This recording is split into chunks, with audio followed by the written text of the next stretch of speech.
My name is Doug Keaton, and I'm going to review two websites for you today. First, we're going to look at your website that has a little bit of a weaker design and does need a responsive website redesign.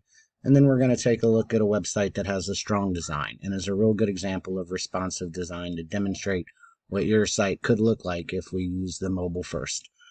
So the first website we're going to look at is gatesandfences.com, which is your site.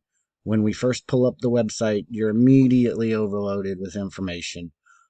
There's just too many images, uh, as well as links and buttons off to the side, and there's just not enough white space, and it just seems a little bit cluttered.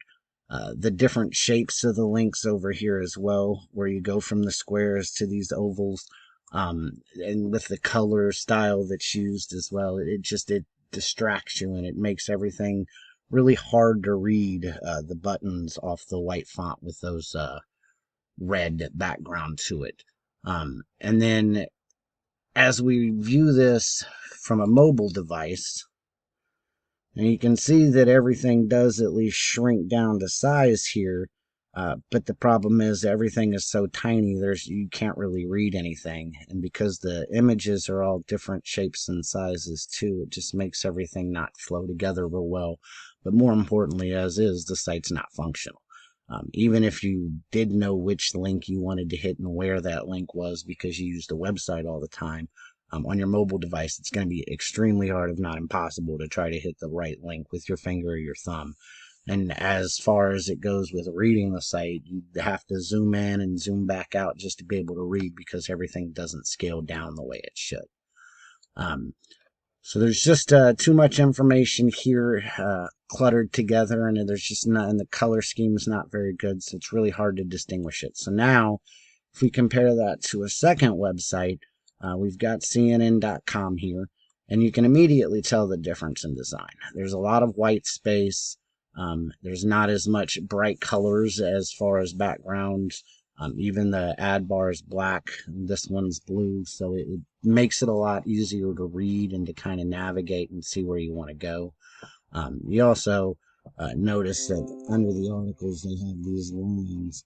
Even though they're faint, they still help you distinguish where everything is.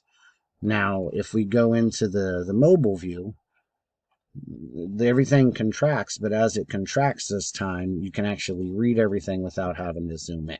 You notice the navigation goes up here into the hamburger menu, and when you do click it, because it's a black background with white text and there's good spacing, you can definitely click with your finger or your thumb which link you wanted to go to with no problems. And then as you scroll down the site, you can see that all the pictures, the frames there are all set the same sizes to make you be able to read it pretty good. And then you still see those faint lines under here that help separate it. And the little bit of red that they do have, the little bit of color, it's for the videos or for live updates, things they really do want to draw your attention to. So this is what we can do to make your site with a redesign that makes it more mobile, more white space, and have that mobile first design. You'll see that you'll get more users who are able to use it, since a lot more people do use the mobile devices.